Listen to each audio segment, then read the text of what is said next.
That going? Looks like it. Perfect. Good morning. I hope you all got some rest. Today, there's a couple changes. For one, is I threw together a little banner thing. We'll work on improving this along with several of the other things I need to do housekeeping for, the Discord and all that stuff. But now, if you have questions about anything, there's your friendly reminder to do those things. Second of all, is last stream, so yesterday, I made a whole big thing about taking notes and making sort of guides for yourself and how the quickest way usually to learn something. Sorry, I've got a tea here that I'm going to have. Usually, the quickest way to learn something and the quickest way to develop a new skill is to go about it the slow and steady way.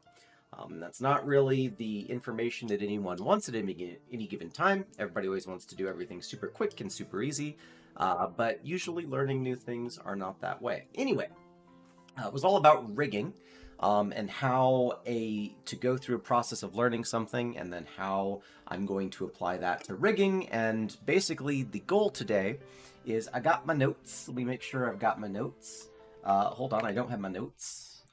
There we go. Now I've got my notes.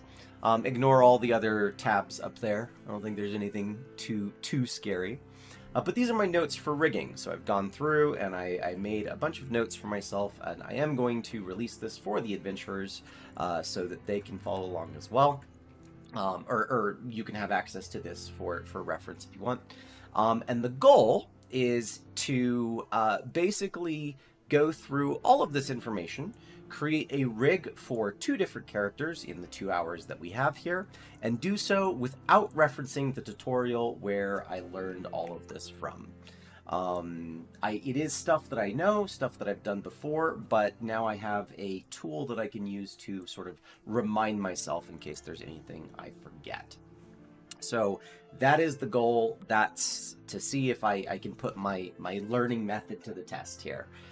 So let's just hop right in with the characters I made. The 2 characters that we're going to be rigging are, I don't actually need this anymore, so I'm going to delete that and rename this just body. So this guy, and then let me actually undo this other one here, and we'll unparent it as well. So this has an armature. Let's get rid of that. Alt-P, clear parent. And we'll get rid of that, and we'll talk about why doing it that way. And so we're just going to start afresh here. So I've got my character body, I've got my spirit body, and we're going to rig both of these in theory in under 2 hours, which is how long the stream is going to go. So let's see how it goes. I'm actually going to start with the character first, because in theory it is going to be more complicated. I'm going to do one last thing before I go crazy here, which is I'm going to drag so that I can see OBS and chat with you lovely guys. Hello, thank you for popping in. So I can see chat and my notes at the same time. So again, this is kind of round 2 of how to learn anything from yesterday. And let's see if I actually took anything away. So one of the things I can certainly say is that I forgot, and I can't believe I forgot this, because one of them takes such a small amount of time, the other one takes so much time, that usually the way rigging is done is a rig consists of 2 different kind of components. The first is what you may call what I call the base rig, and then the second part is what is the control rig. So the base rig is responsible for containing all of the bones that actually deform your 3D model. So we need to make that guy first. So I'm just going to zip through and make that, because it should be pretty simple. So I'm going to let me turn on ghosty mode here. Do this. This will be the hips. I'll have 2 bones for the chest, 1 for the neck, and then 1 for the head. Then for the arms and such, I'll just pull out any old bone here. It doesn't really matter. Do that guy like that. And then I'm going to duplicate him. Pull this down, and we'll make our hand, which is perfect. And then we'll take this, flip it upside down, and this is how we'll make our legs. And then our feet and our toes. I do need to make the hands again, but I'll work on that in just a moment. So I need to adjust kind of all of the default positions of these. I'm going to quick hide this big bone I have down here. And I'll sort of explain what I'm doing and why as I go along.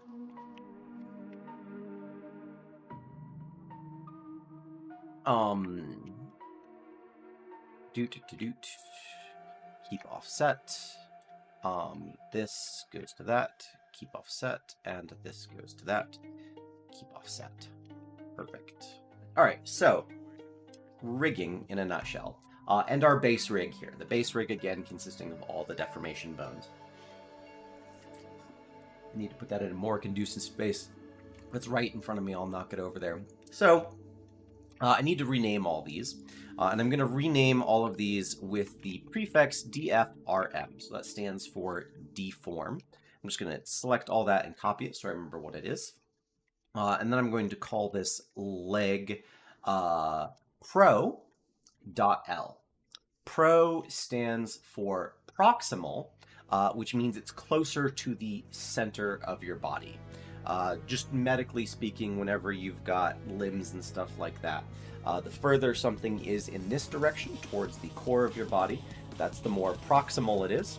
The farther away it is, we refer to that as distal. So part of the reason for doing this is just to have a consistent naming scheme. So I can call this deform leg proximal, and then, this is deform leg distal.l.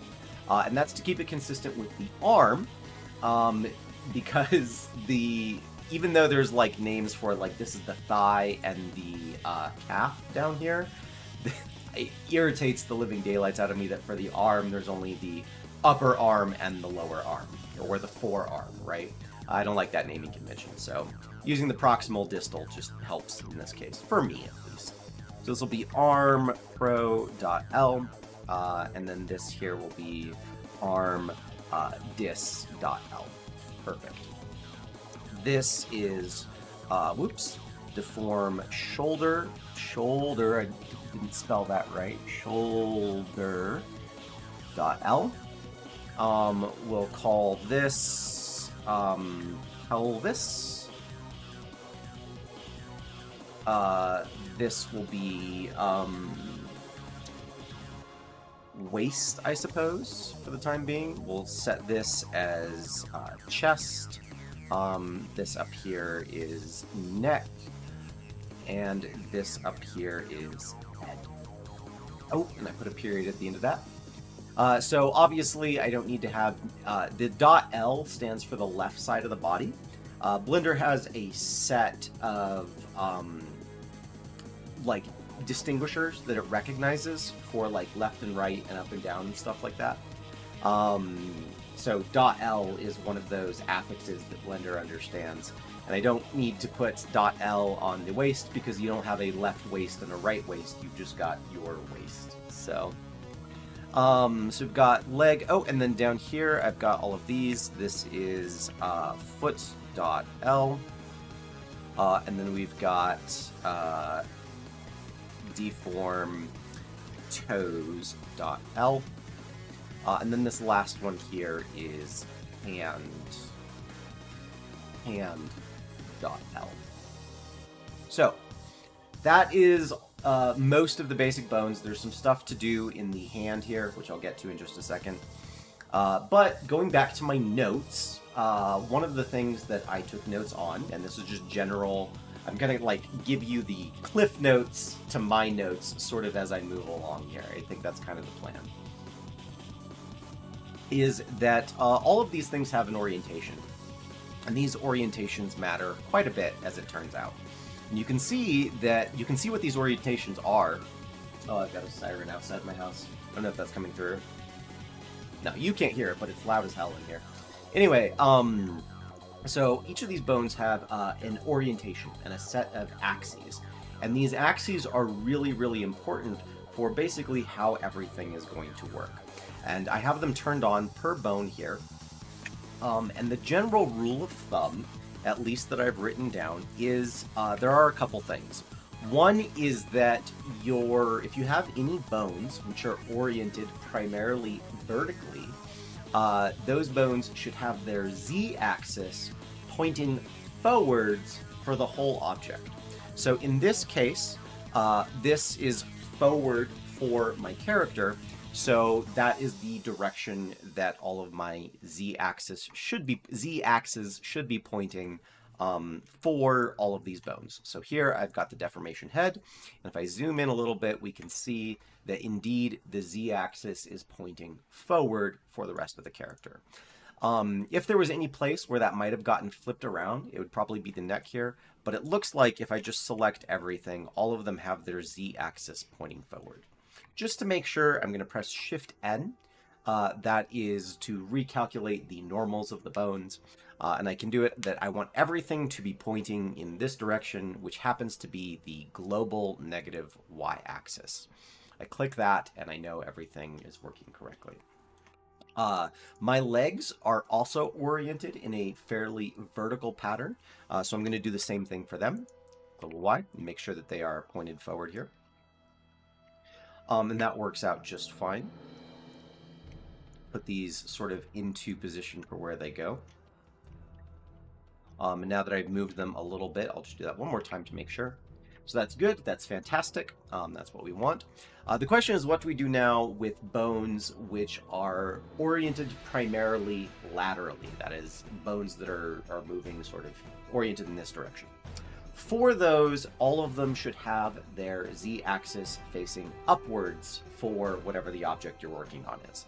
So in this case, all of them should be facing up for our character here. So that's going to be just the shoulder bone and then the two bones for the feet. And I can do that with the global positive Z.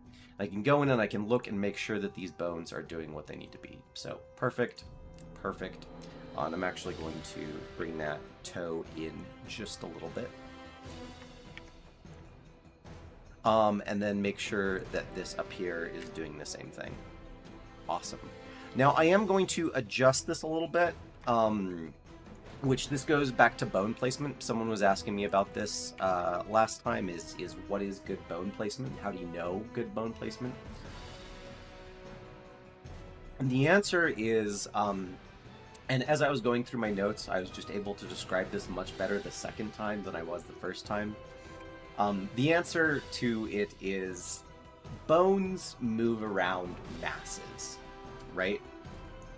And because they're moving around a mass, you should try and orient them in such a way that they are able to like sort of average across that mass, right? So this bone here, which is supposed to represent the whole shoulder, is if I had a separate bone, one for the clavicle, and then maybe one for the shoulder blade, those could be more in line with those areas since they're sort of divided between the two.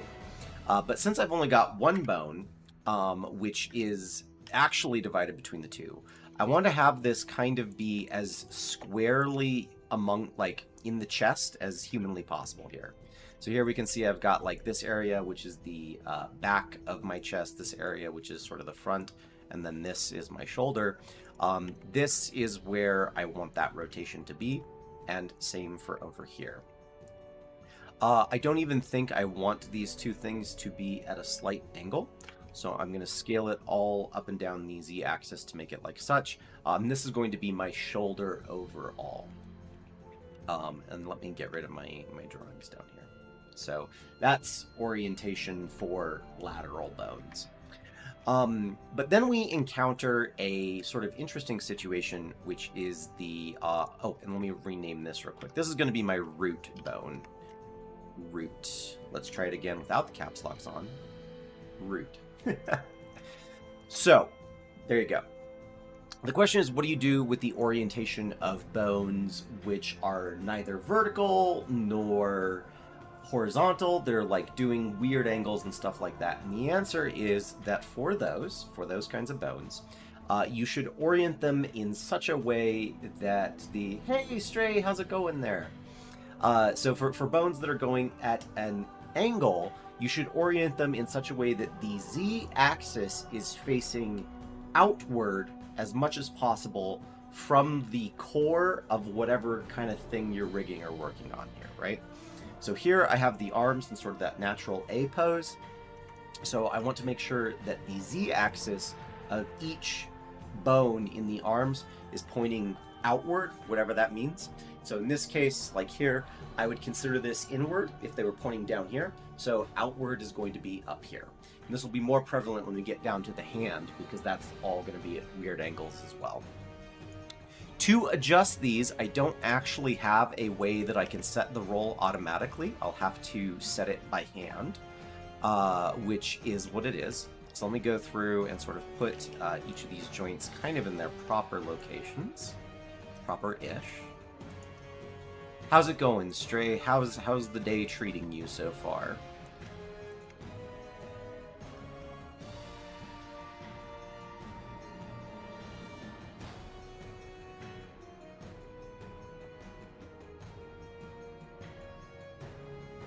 Okay, so there you go.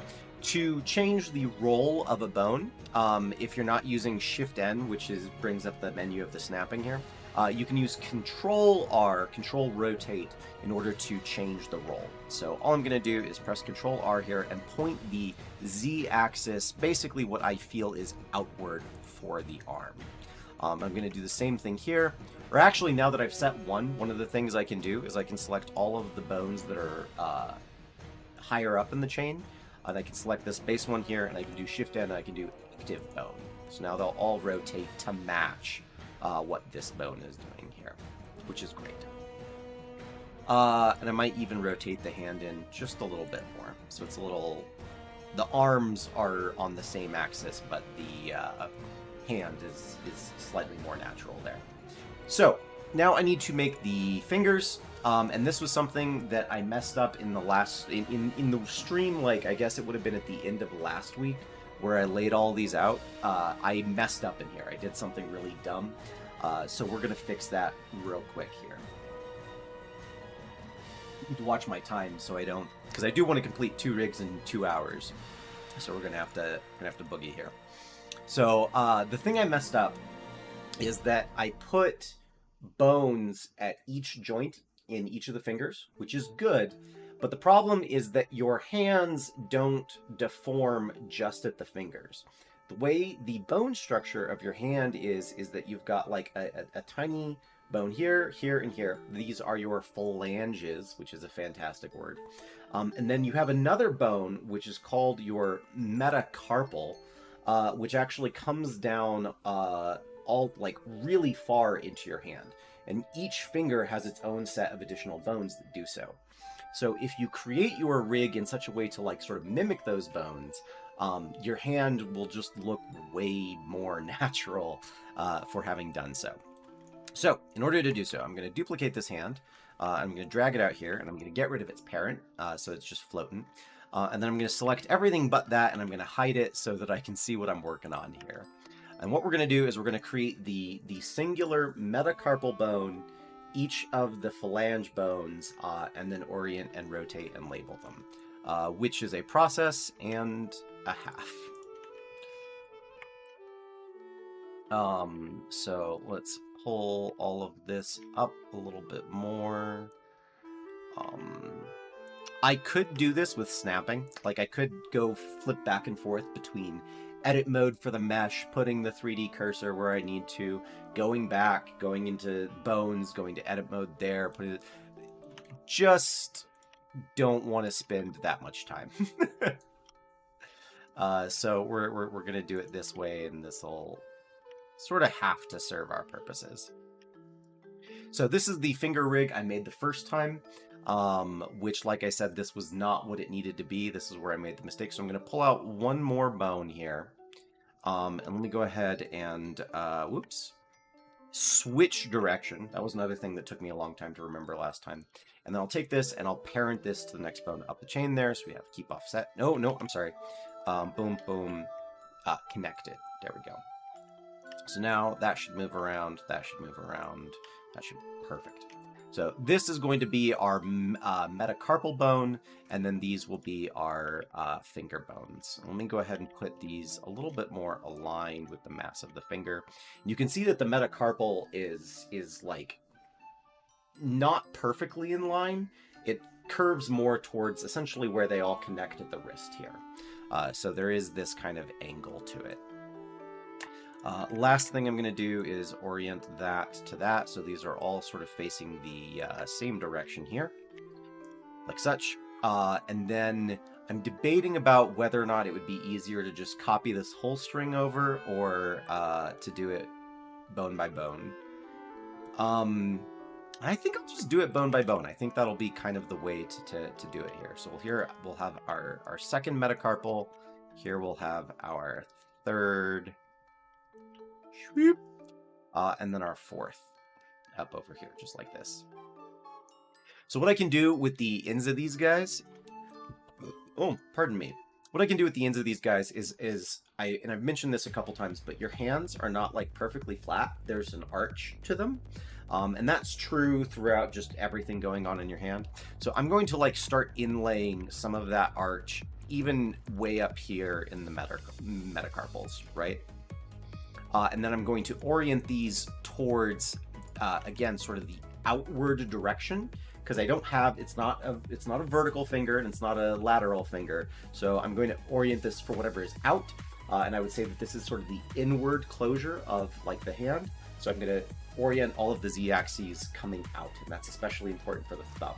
This is the inside of the thumb, this is the outside of the thumb. Z-axis needs to point out. Oh, I love it. I've got, I believe this is the, come on. One of the Crypt of the Necrodancer remixes going on. I think I pointed that out last time. Crypt of the Necrodancer is a great game. Let me also orient these a little bit more intelligently. Oops.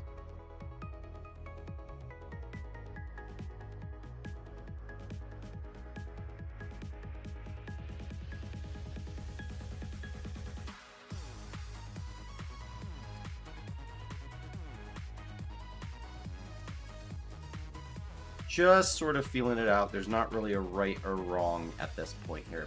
But here we can see that these have sort of a nice kind of curve to them and a kind of a nice arc to them. That's fantastic. And we'll go ahead and pull out the rest of the joints and make sure that that does what it needs to do. Now, one thing that I recommend doing for if you're ever making hands, if you're ever doing a rig for hands like this, is make sure that your sort of roll on your fingers deform or like curls in nicely without you having to do anything extra to them. And the reason for that is because, generally speaking, hand rigs can be really, really simple, and it can be really, really nice with how simple they are if your joints have been set up nicely to begin with, right? So, and I'll sort of elucidate on what this means in just a minute here, but you want it to create a fist without any extra effort. This goes back to the modeling, like the topology of joints like the elbow and the fingers here, is that I want it to do work for me without me having to do anything ahead of time. Like, I just want it to work out of the box. That's the goal.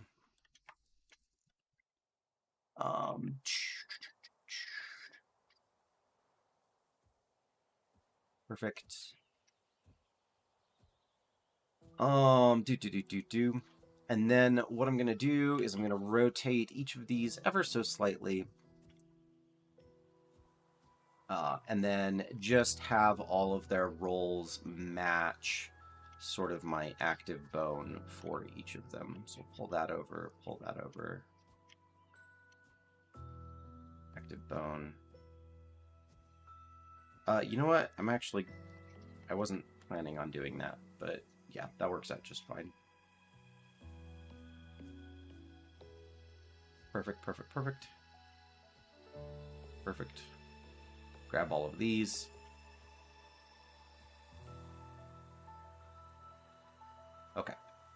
Cool.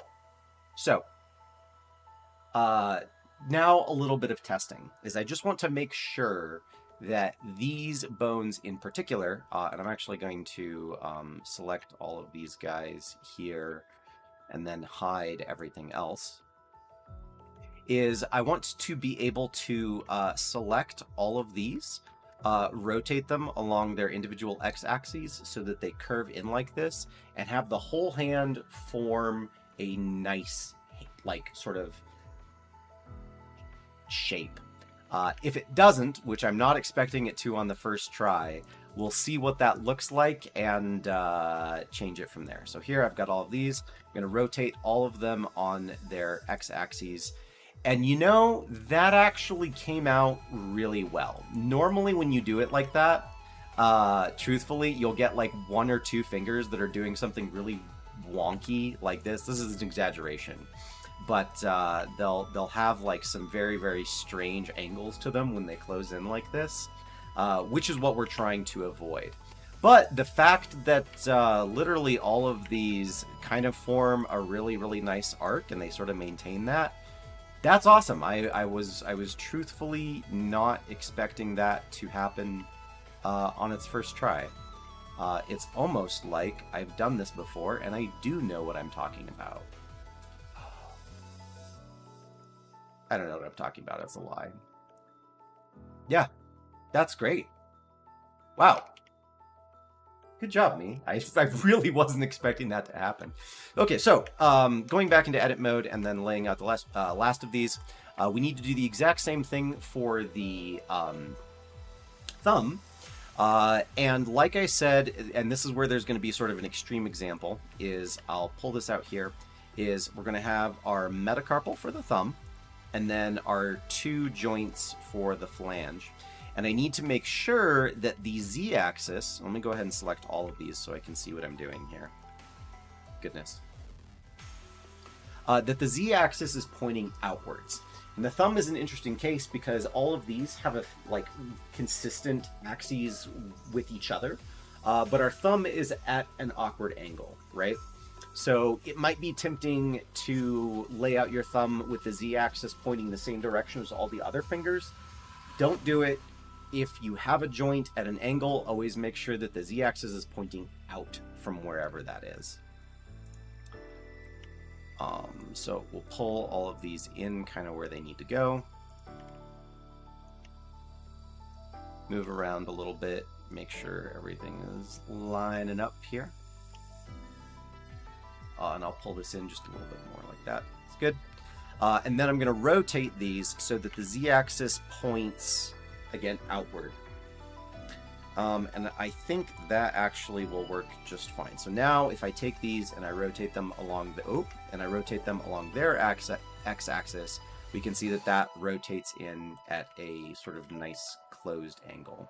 However, okay, so here's a point where it didn't quite work the way I wanted it to, is if I start rotating these in, right, it starts doing exactly what I want it to, like the bend is good, but the problem is that you see that the thumb is coming in so squarely to the direction of the hand that it's actually clipping into the hand.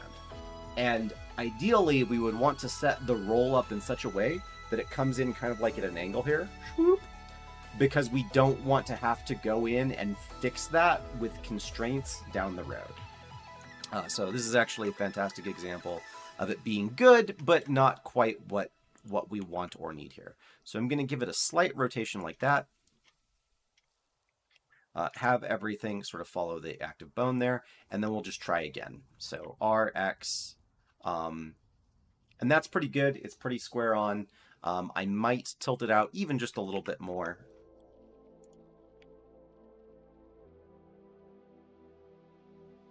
Oops. Oh no.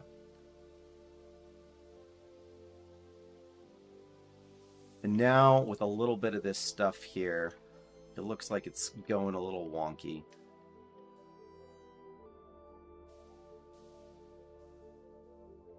But in theory, if I take all of these bones and I rotate them along the x-axis, that's doing more what I want it to do. That's kind of the thumb action that I want to have there.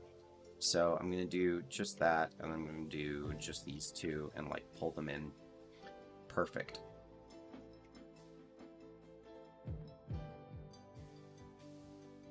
This is what you have to do whenever someone shows you weird things that they can do with their thumb. I love it. I can only dislocate this one finger here, or this one joint, which is the thumb on my left hand, and it's amusing to me infinitely because I can't do it with like the right hand.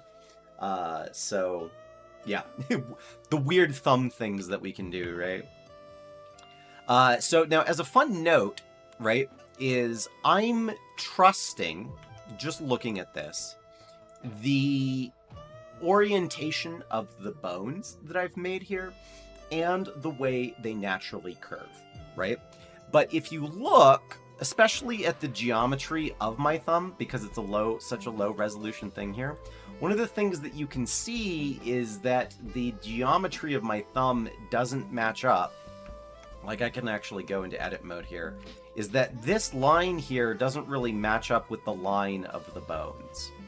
So the thought process is like, well, I should make it do that, right? I should I should make the geometry, or I mean, I should make the bones follow the geometry.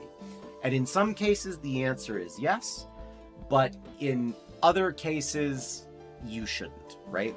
This is a case where as long as the motion of what the thumb does looks good, it's okay that the geometry doesn't match it exactly. So back to editing here. We should have everything good. This bone here is to control the hand, which is just literally to control like the orientation of the hand as a whole. So I need to take all of these metacarpal bones and I need to parent them to the hand. So in theory, if I take this and I rotate it, now the whole hand moves. Perfect. That is good. That is what we want. And now I need to rename everything, which sucks, but let's do that real quick. So, edit mode, and then I'm going to select all of this, and then hide everything else. So this, and I'm also going to go over here into like the little right panel, so I can actually see, oh, here we go. Both over in the right and then also in the top left, I can actually see the name of the bone I'm working on, and that's always a useful thing to have ticked on, or just some place where you can see the bone you're working on, because trying to discern in this what you're working on can be a nightmare.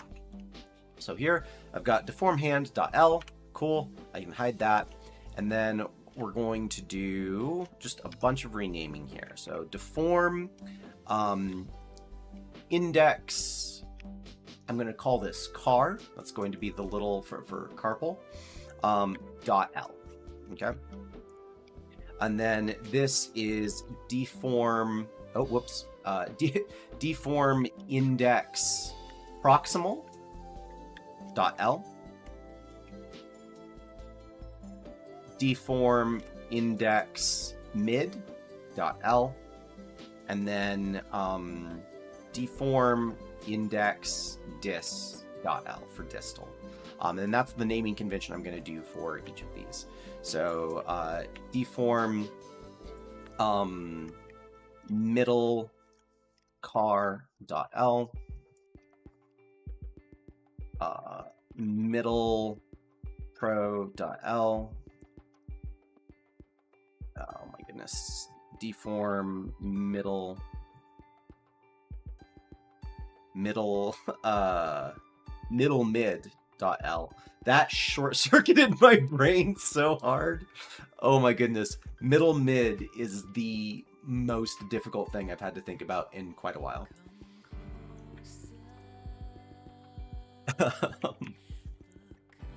Middle dis.l. Over here, this is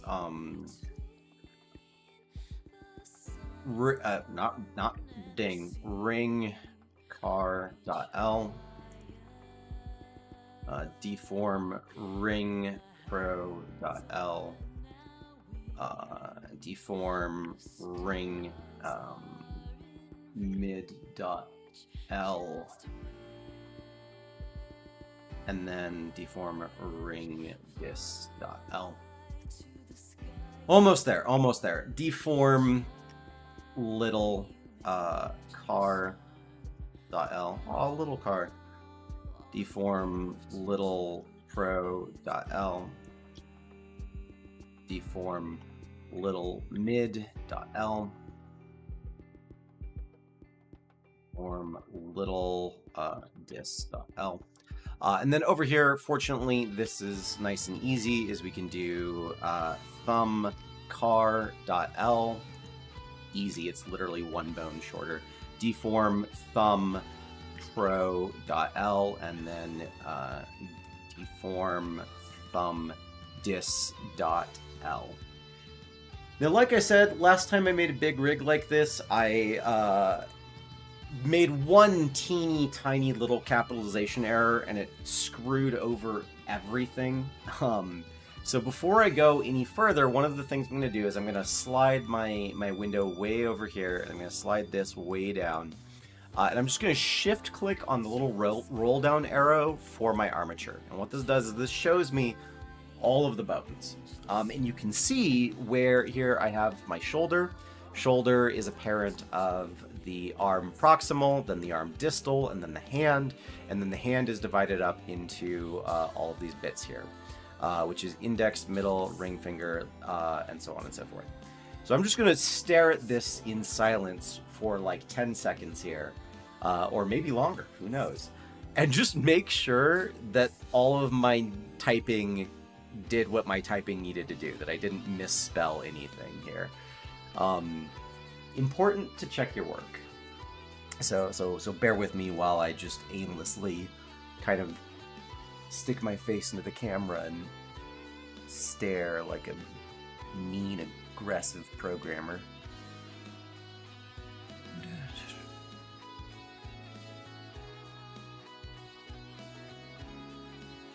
That middle mid, man, it is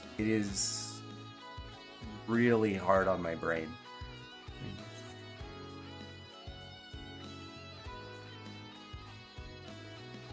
Okay. And little things too, this is actually just a programming practice for you, is if you are ever programming, always just be extra careful with like double letters. So I've got like the double D's in middle, the double T's in little. Also making sure, like I've got a D and an L right next to each other, making sure that those are all spelled correctly. Because unlike programming softwares and APIs and stuff like that, I don't have a way to troubleshoot this. I just get to know that I didn't type something right when it breaks later and I can't figure out why. But it looks like everything is doing exactly what it needs to. So, cool. I'll scooch that back over here. Roll all of that back up so that we don't have to deal with it anymore. And then I'll hide. So, what have we done so far? Well, looking back at my notes, and this was the whole point of the stream yesterday, is going back to my notes. I can take a look and see, all right, what else do I need to do for creating the base rig? I've laid out all my deformation bones.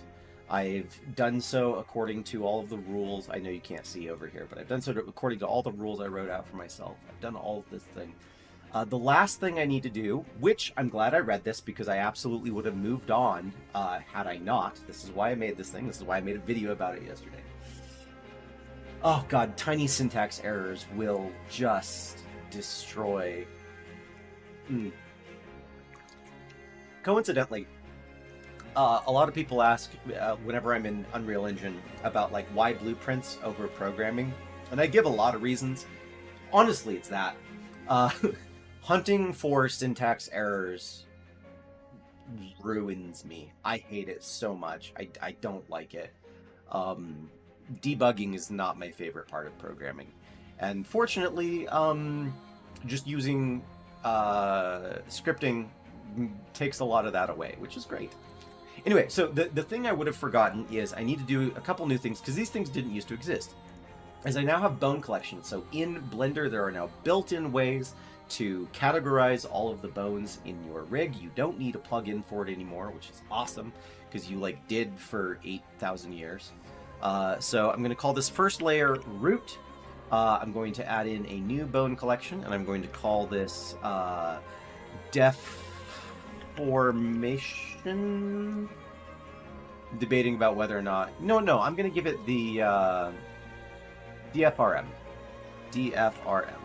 So I've got my root, I've got my deform, and I'm going to select my root bone, and I'm going to assign it to just this root collection here, and I'm going to select everything else and make sure it is not in the root collection. Then I'm going to go down to deform, and I'm going to make sure with everything else still selected here, I'm going to assign that to all of my deformation bones. So now I should be able to hide just the root. Perfect. Should be able to hide all the deformation bones. Perfect. That's what we want. Next up, I'm going to make a new category, which should contain nothing. Perfect. And I'm going to call this category Targ for target bones. This is a thing that, so I mentioned last time that where I learned all of my, someone's talking about a NASA satellite crashing because of hyphens. Last time I talked about where I learned all of my rigging was from a gentleman. I purchased several tutorials and gone through a bunch of his like sort of classes on rigging. His name is Perique Picot. And he does this. This is how he sets up his rigs. And I agree with it strongly. I disagree with some of the things that he does. For example, he takes all of his deformation bones like this and then parents them to the root bone so that there is no hierarchy. I don't agree with that because of some other things that you can do with hierarchies in Unreal Engine. But what I do agree with is the fact that he makes two rigs. This first rig is all about the deformation of the skeleton, or the deformation of the mesh. And the thing is that we basically don't touch this, right? It deforms the mesh, but it's not the thing we create all of our complex rigging stuff with. This is just to deform the mesh. What we do instead is we go in and we make a second mesh, or I mean a second rig, which is this target rig that I've made a category for, or a collection for. And that is what I refer to as the control rig. That's what we put all the controls into and all the stuff. And only at the very, very end of the process does that information from the control rig get imparted onto the base rig. So that keeps everything very clean, very organized, very separate. So if anything goes wrong, you can always go back, right? In Photoshop, I think we'd call it like non-destructive editing or something like that. I did lie though. There is one more thing I need to do before I start creating the control rig, which is I need to make sure that on, let me hide everything except the root, is on the root. I need to press Shift W and go to deform, and I need to make sure that deform is turned off for the root. So the root bone will not affect deformation in any way. Then I'm going to go into the deform category, and I'm going to select everything that I have here and hit same thing, Shift W, select deform, and then I'm going to make sure that all of the deformation bones have deform turned on. And we can just double check this here. I can go into a bone, and there we go. On the right, deform is ticked on. So now to create the control rig, right? Is I'm going to take all of the deformation bones, and I'm going to simply duplicate them in place. And then I'm immediately going to go to target, or actually probably here, I'm going to remove them first to make sure that they're not in this category. I'm going to go to target, I'm going to assign them here. So now if I turn off deformation and I turn on target, I should have this, and vice versa. If I go back, they should not have the .001 appendage to them. So this is perfect. First thing I'm going to do is with all of these bones, I'm going to, I'm going to take all of them. These are all the target bones now. I'm creating my control rig. These are all of the target bones. The first thing I'm going to do is I'm going to turn deformation off for them.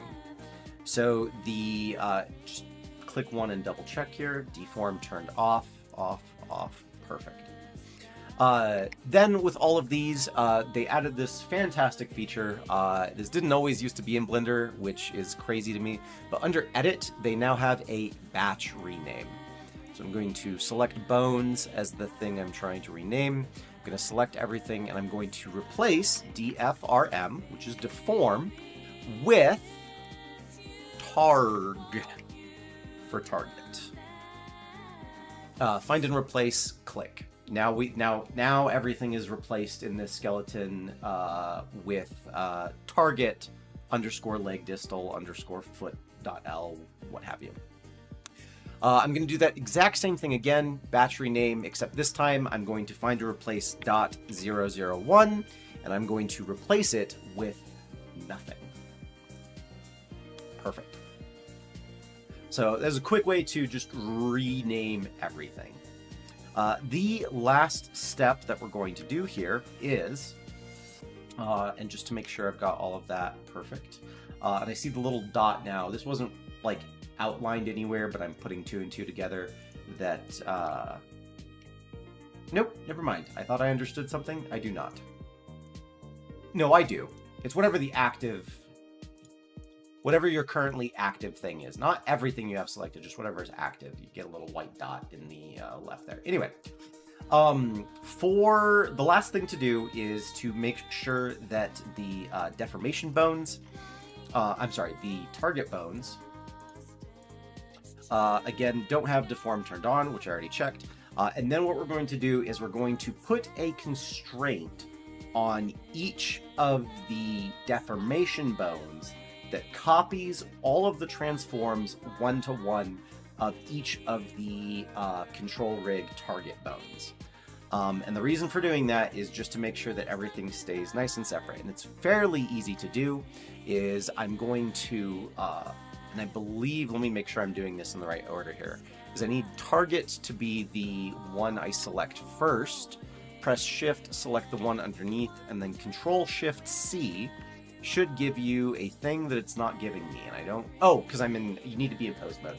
Constraints only exist in pose mode, so that is where you have to apply them. Anyway, I've got target head, deform head, control shift C. It's going to show me all of the possible constraints, and I'm going to do copy transforms. Let me make sure that I've done that correctly. So deform should be green, which it is. And then over in the target category, it should be no color, which it is. So I quick have to go through and do this for each bone, but then we'll be in a really, really fantastic place. So target neck, deform neck, control shift C, copy transforms, and we're just going to do that a whole bunch here.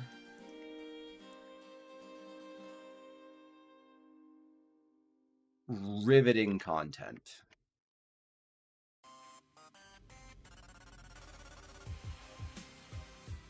Again, it's important that target is selected first, and then deformation is selected second. If you're using the shortcut Control Shift C, the second bone. Uh-oh.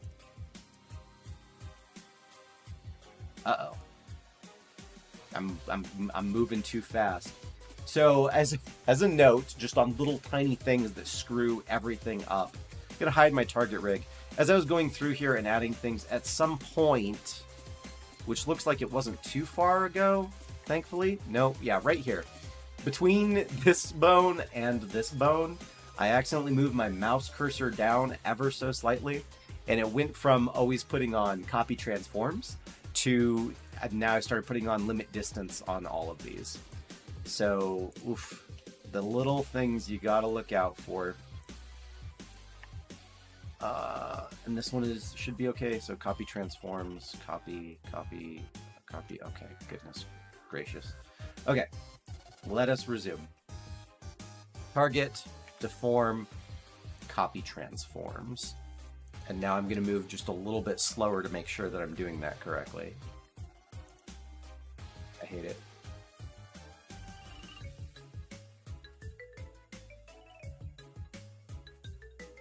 Alrighty, and then we got this cluster in here.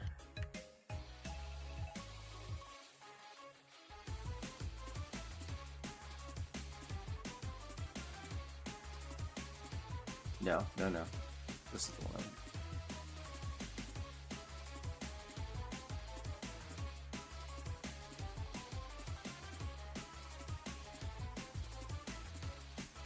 I thought I could tune out and talk to you guys while I did this, but clearly that even just this is too much of a mental stack for me to get through. So me and my brain will be back in just a moment. Please leave your name and number, and I will return your call as soon as I can.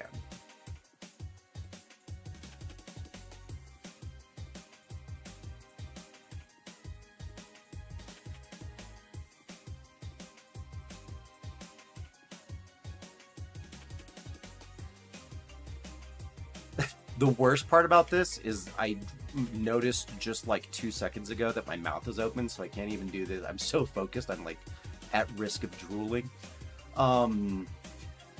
Anyway, that should be good. So we will be in a great spot if I now hide the target rig or the control rig, and everything is green. That'll be good. And that looks good. That is what that is supposed to look like. I'm just going to quick go through, click on a bunch of stuff, and check that all of these are copy transforms, since I already messed that up.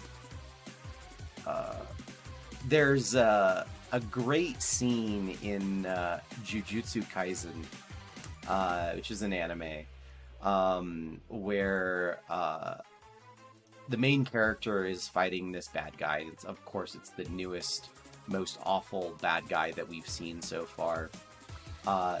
And he's basically currently being trained by the last bad guy, which wasn't really a bad guy, but he just wasn't a good guy. It was kind of like weird and gray, but he's being trained by him as like, do better. Like, you show so much potential that I'm going to help you out.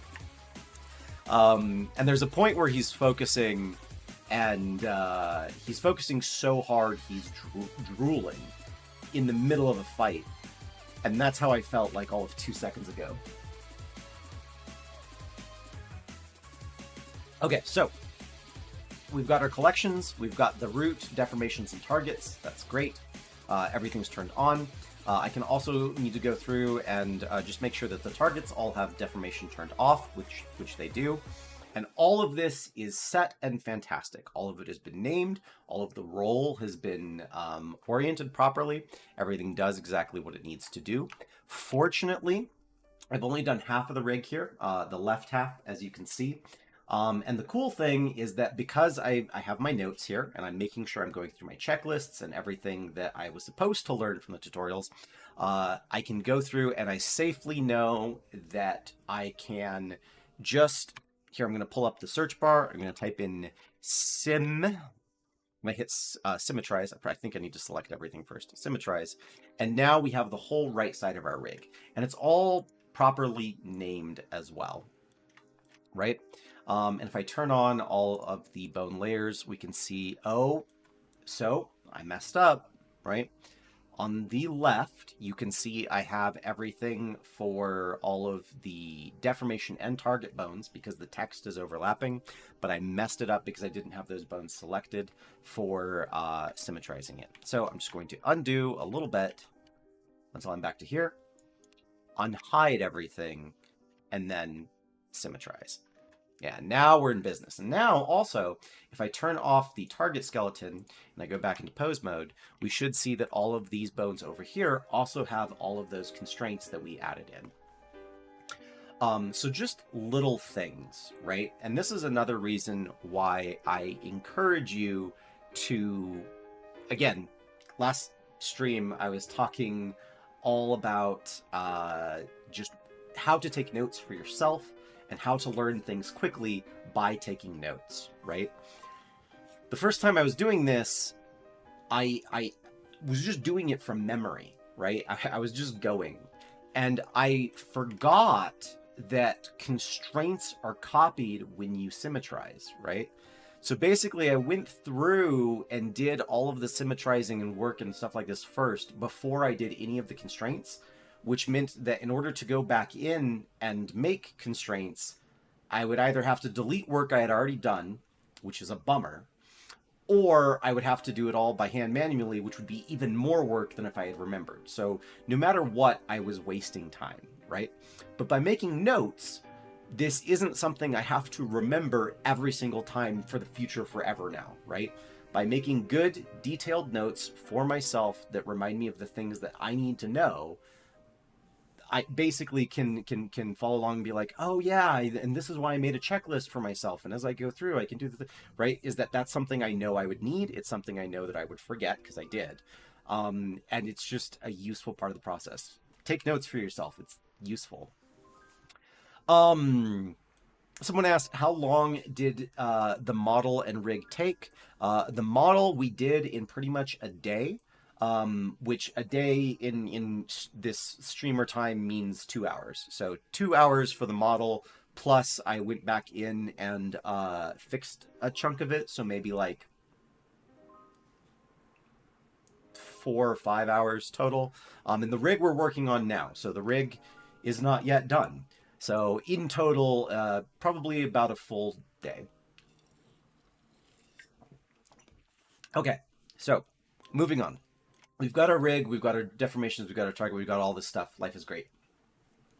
Now we can start working on the rigging part. Oh no, we can't. I lied to you. The last part of this whole process, once we're actually done here, is I need to go in and I need to take the mesh, and then I need to select the rig, and then I parent them with automatic weights.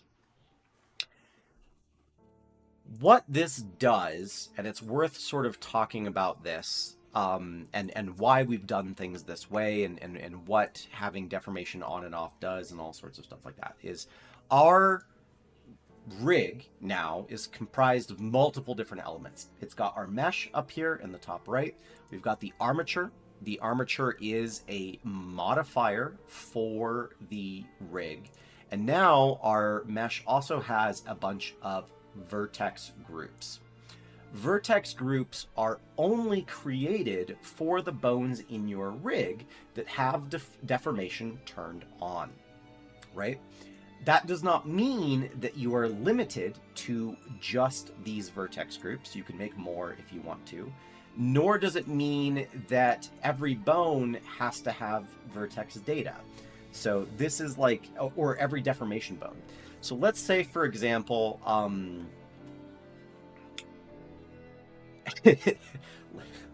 let's say, for example, that you were really intent on having jiggle physics in your game, right? You might go in and create unique vertex groups for the jiggle physics in order to operate in very, very precise and specific ways. But the thing is that you don't have to have done that in this sort of base rig that we made here. It's a thing that you can add in on top of this, and then you could freely swap out models but use the same animations in Engine. So that's part of the reason why we're doing all of this way, is because there's a lot of flexibility to it, and why deformation matters on some bones but not others. So there's that.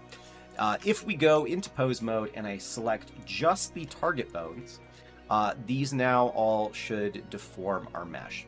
I'm going to turn names off, and I'm going to also change the view type to sticks for just a moment, so it's a little bit easier to see what's going on. So perfect, this is doing exactly as it should do. One of the important things about this is that we were talking about the role or the orientation of bones, right?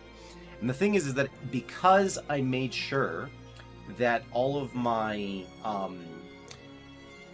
vertically oriented bones had their z-axis pointing forward, now when I rotate the leg along one axis, the leg goes straight out in front of the character, which is what you'd want, right?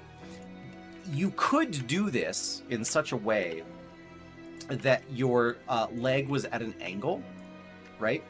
But now you have to start doing something where if you try and make things too natural and too, like, not in orthogonal angles, essentially, right?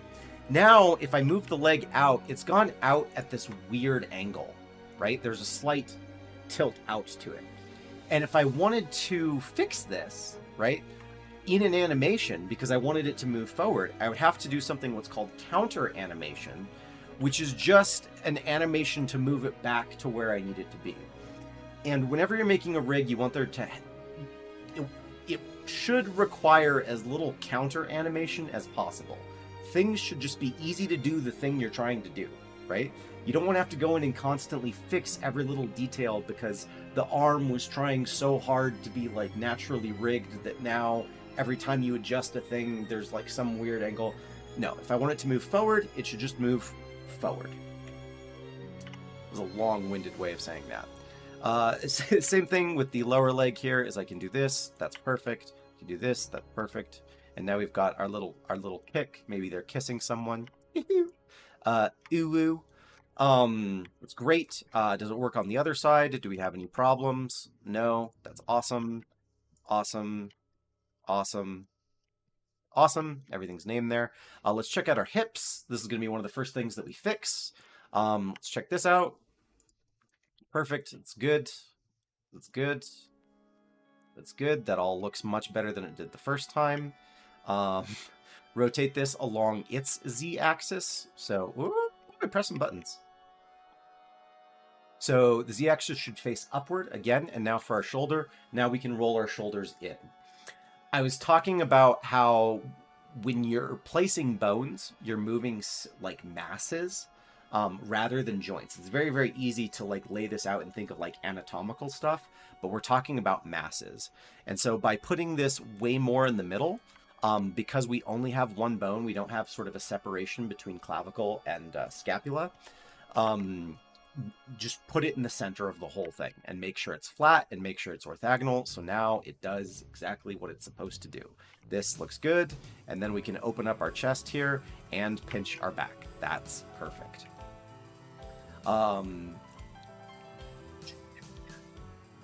This does good. This is good. This is good. Perfect. And then our arms here. These rotate, obviously. And by obviously, I mean obviously that there's a bit of a strange thing going on with the shoulder. But that's something that you'd probably normally fix with weight painting. I tried to put the bone in a location where you would just have the arm rotate where sort of the mesh requires it to. But I realized this is probably not a good place to put this particular bone. I might actually go back in and change this. In fact, I will. That was done poorly. But let's keep looking at everything else, because if everything else works correctly, then we don't have to edit anything else. Check everything, go back, edit only what you need to. This does good. Our geometry's doing exactly what it needs to there. That is fantastic. We've got our whole hand, and our whole hand controls the whole thing. That's great. That's perfect. Let's try selecting all of these and give them just a little bit of a curl. Oh, this... Interesting. Okay, so, and this is why you go back and you double check things, right? This bone that I made here probably shouldn't exist, now that I'm thinking about it. This is a bone that I would add in as a control for the whole hand, and I would just have the whole hand be a, like, combined effort between these 4 other bones. So this is also something I need to delete. This shouldn't be here. So I'm glad we checked. Get rid of those, but let's check these for just a moment and see how all of these guys work. This should create, in theory, a nice sort of convincing fist if we rotate them all, which, look at that. That's, truthfully, I have not had a hand work out that well out of the box in, like, a long, maybe ever. That's great. That's great. That's great. That normally doesn't work out that well. That's awesome. And let's check out the thumb here. Same thing is the geometry collapses in. That's good. Then we have this here and this here, the weird thumb things that you can do. And we can sort of pull those out and pull those in different ways. And that is pretty much fantastic. Yeah, I will take it. All of that works out great. So the two things that we need to fix are, one is that this hand bone does not need to exist, especially in the location that it does. And then two is that this hinge joint up here should probably be up there. So to reset all of this, what I'm going to do is I'm going to take all of the vertex groups and I'm just going to empty them. Delete all groups. Get rid of that. I'm going to, with the mesh selected, press Alt-P and clear its parent. So now we have the mesh body and it's completely on its own, and the armature back the way it was. In edit mode, I'm going to turn on names and axes again so I can see what's going on. I'm going to turn on everything so I can see everything. I'm going to go back also to octahedral so I can see sort of what I'm going on.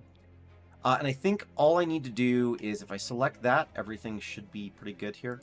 So I'm going to, there might actually be an option. Let me try something. Target connected. And then if I do that and hit connected. Yes. Yes. That should be good. That's actually much easier than what I was going to do a moment ago.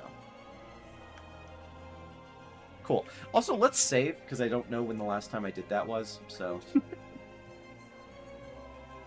I lied. I thought we were going to get 2 rigs in 2 hours. We might just get 1 rig in 1 hour.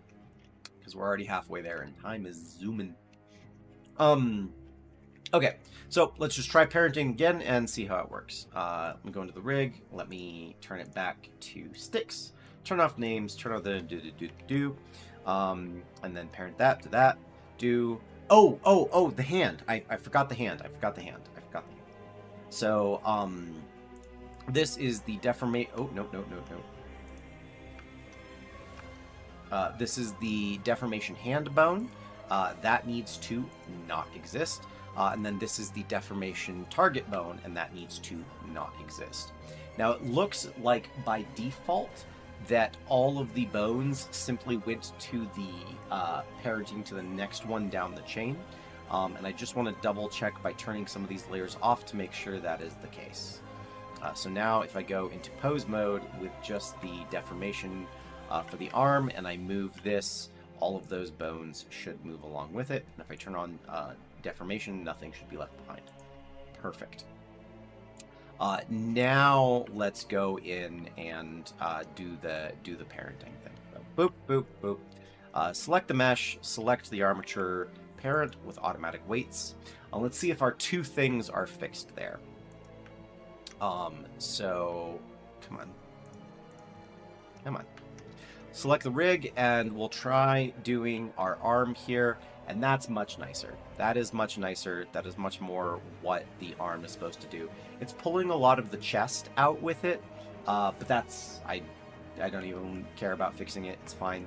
And then for the hand here, let's go ahead and test by sort of curling these in, and we can see that the hand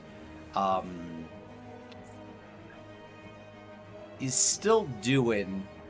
it's doing a little bit weird.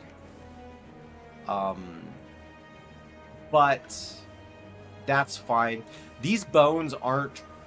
So, these bones, as they move, are supposed to move kind of like this. Right?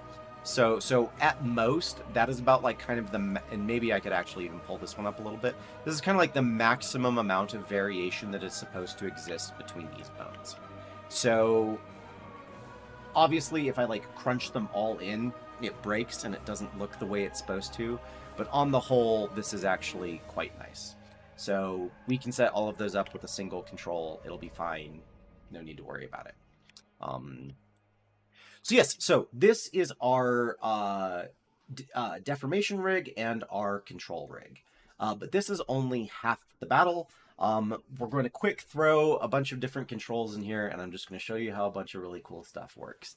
Part of the reason why I did the whole thing I did about, like, this is how you learn stuff and you should take notes, which again is something that I'm sure everyone wants to hear, is that most rigs are made up of mechanisms.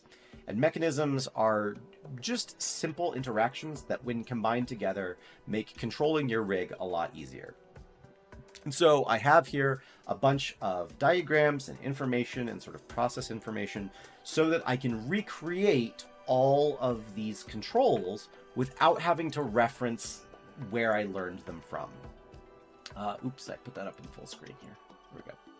And again, like I said, the goal for today, the challenge, if you will, is to see if I can recreate a good controllable rig using just my notes and not having to reference my source material. So let's give it a try. The first thing that we want to sort of deal with here is that the whole body rotates whenever I rotate this bone, and not just the hips. And we want to start kind of mucking with that right away.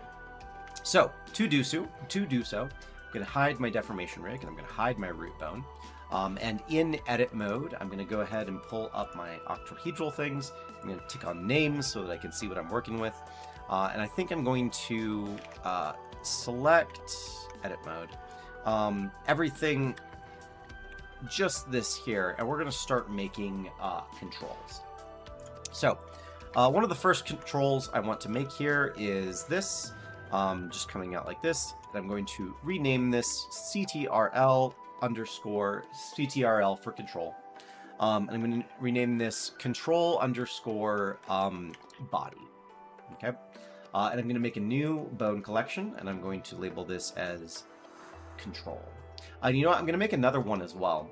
And I'm going to enable this tool. And I'm going to go down one more time, and I'm going to enable this and call it mech. So controls, tools, and mechanisms.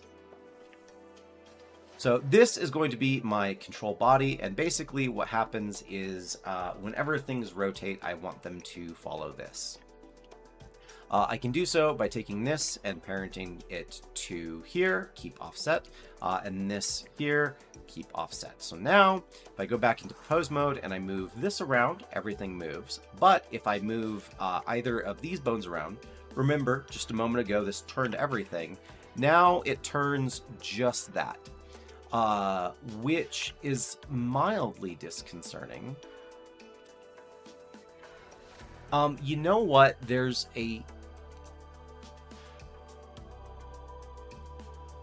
There might be a reason for that. I mean, there is a reason for that. That wasn't supposed to happen if you couldn't tell. Let me quick see something and see if this changes anything, and if it does, I'll just be sad, and that's okay.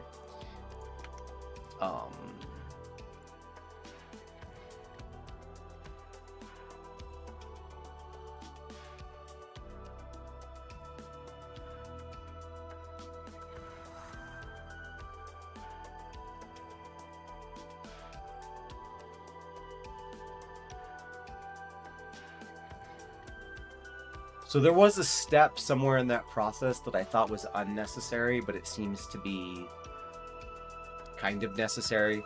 So we're just gonna blow past, pretend I solved the bug, because I know stuff now, but I'll need to figure some stuff out later. Anyway, is no biggie. So anyway, we took these two bones here, is that we took the target waist and pelvis, and we made them controlled by the body. So now we can move this around, and this will rotate the whole character. And then down here, we have these things which rotate the lower and upper body, respectively. The issue is that bones, which these things are, always rotate from the head, which is this bigger end over here. And you may notice that if we start rotating our lower body, it is rotating from the head, which is exactly as expected here, but hips don't really rotate in this orientation. So we need to fix this. So I'm going to pull over my giant notepad of mechanisms, and look, our very first thing is an inverted rotator, a simple mechanism which lets you change the rotation point of a bone. So using these notes, let's see what I've got over here. To do so, all you have to do is I'm going to take this, I'm going to switch its direction. And what's going to happen is this lower pelvis bone is now going to be parented to this, keep offset, and this is going to be parented to this, keep offset. This bone here, which was the target pelvis, or rather, I'm going to change this to specifically control underscore hips. And I'm going to change the first one to, oh, and I'm sorry, I need to put both of these bones, the two control bones I've made, into the control category. And I need to remove them from the target category. Perfect. And did I do that to both of them? I did. Okay, cool. Just making sure. So if I... Excellent. Okay, cool. So now if I go back into depose mode, I should be able to do this, rotates the whole body, and now if I take this bone in particular, it now only rotates the lower body and from a place that is much more conducive to anatomy. So that is fantastic. Notes coming in clutch. Next thing to create is a system for letting the torso bend all as one unit, so I don't have to control both of these bones at the same time. To do so, I will go ahead and from this point, let me grab all of these, cursor to selected. I'm just going to add a bone here, and I'm just going to snap it up here to the neck. Cursor to selected, and then we'll do this, cursor to selection. So now I've got this bone. In my notes here, I called this a bending chain. Basically what it is I want this bone, I want to be able to rotate it like this, and then have the whole torso move as well. That's the goal. This one is also relatively easy, which is awesome. Is there a way to turn on Ghost in the pose? Yeah! Now we can actually see what we're working on here. So to do so, I'm going to select this bone first, right? Copy to rotation. Yes, okay, yeah. So what I want is the two chest bones to copy the rotation of my controller here. And I specifically want them in my properties to do so from local space to local space rather than from world space to world space. I'm going to do the same for the underbone here. So Control Shift C, copy rotation, local to local, local to local. And now, what this should do is if I rotate this, we can see that sort of the additive effect of the rotation. So both of these bones are copying the rotation of this one big one. But because they're both doing it to the same amount in their local space, essentially what you're getting is like a curving bending effect. So here I can bend over and the whole chest does so. I can bend back. I can also rotate along like this, and our character will sort of turn their chest in various ways, which is awesome. So that bone works just fine. I'm going to name this CTRL underscore torso. And I'm going to put it into its correct category as well. Oh, it's already there. Lovely. Is it anywhere else? No, it shouldn't be. So if I turn off all of my targets, I should have just controls. Perfect. Ooh.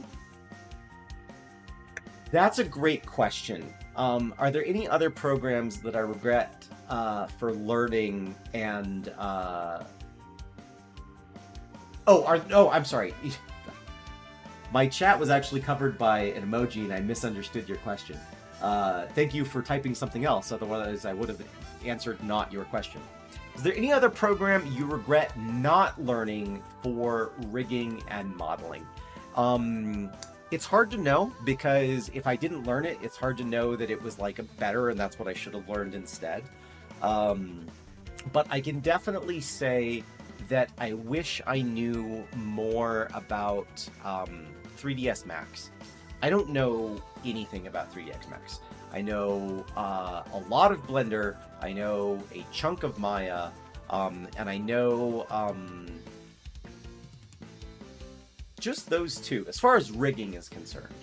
And the thing is that, like, Maya is a lot more rigid and a lot cleaner in a lot of ways. There's some things that are not really, like, sort of exposed to you in Blender that I wish were.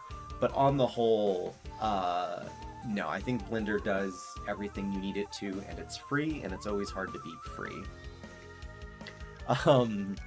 Okay, so now we have that.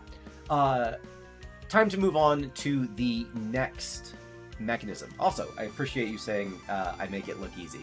It's a lot of practice and a lot of effort that have made it look easy. The next thing that we want to control is when our character leans forward like this, we see that the head and the arms also lean forward, right? Which is cool for some things, but for other things that would be an abject nightmare to do it that way. So what I want to have is something right in here and in here that lets me kind of prevent that inherited transformation from going all the way down the length of the chain. And fortunately, there is a way to do so. So I'm going to go back into edit mode. And I'm going to hide a lot of these other bones I've made so that I can see what I'm doing here. Oh, no, I do need that one, though. And the things I'm going to do is I'm going to create 2 new bones. So I'm going to pull this out like such. I'm going to pull this out like such. And I'm going to do that again right away here. And I need to... I've never come up with... When, again, the place where I learned all this from, Perique Pico's, and I'll probably link him again at the end of this video, but when I learned everything from his videos, his naming convention for this is abysmal, and I hate it, because it doesn't make any sense and it doesn't represent anything. It's like a programming brain really is pissed off at his naming conventions. So I have never sat down to create a better set of names for these bones and what they do. So I'm going to try and do that literally right now by going into my notes. Where did I make the thing? So this bone is probably going to be, I'm going to rename it Mechanism. No, I'm going to rename it tool underscore neck lock.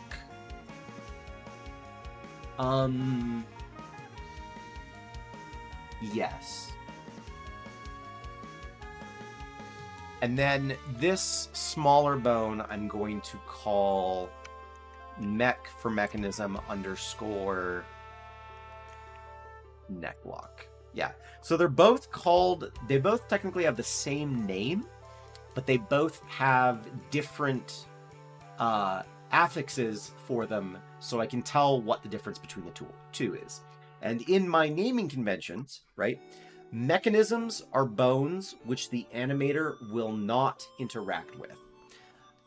Tools and mechanisms are, tools and controls are things that the animator is supposed to interact with.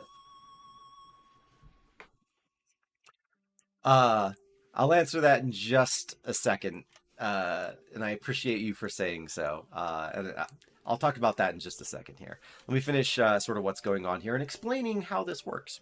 So this here is then going to be mechanism underscore head lock. And then this one is going to be, and actually I'm going to relabel them as controls. So CTRL head lock, and this is actually, I'm not going to call it a tool, I'm going to call it a control. The difference between controls and tools is that controls are oriented in world space and tools are not, which is a whole thing.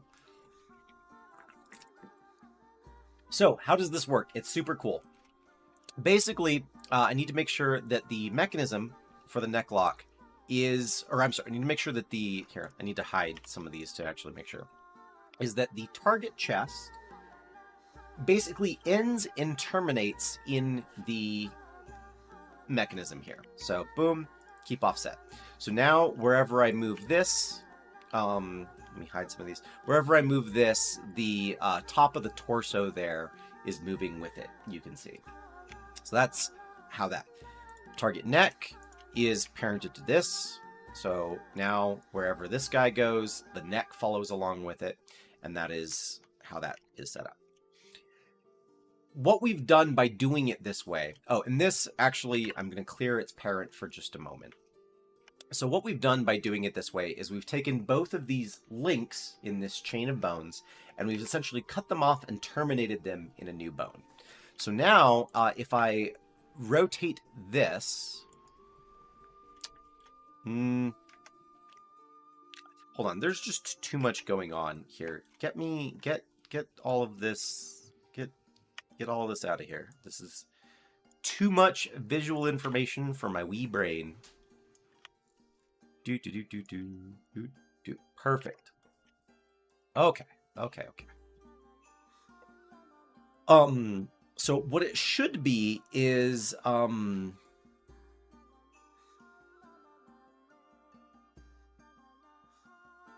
right, okay. Sorry.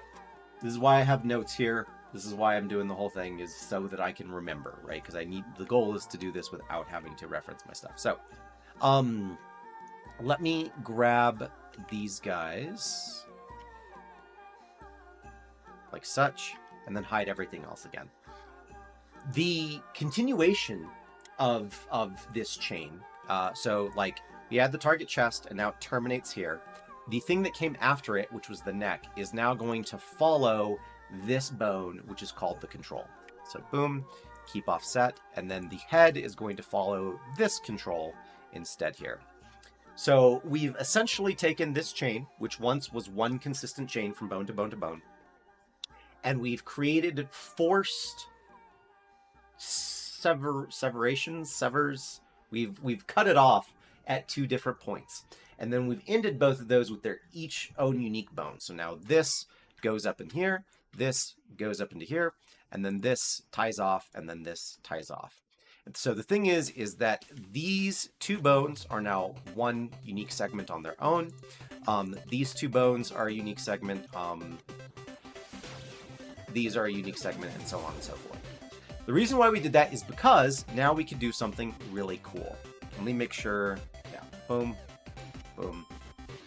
Is back over in pose mode, is I can go through, my goodness, and I can set this up such that this bone has a copy location, a copy rotation, and a copy scale. And then this bone tying into this one has a copy location, copy rotation, and a copy scale. So what this should do, assuming I did everything correctly here, is let's take our control torso, and I'm going to bend it down just like this. Now, obviously something is messed up here, and I'll need to figure that out in just a moment. But, oh, there's actually several things that are messed up here. All right, notes. All right, notes.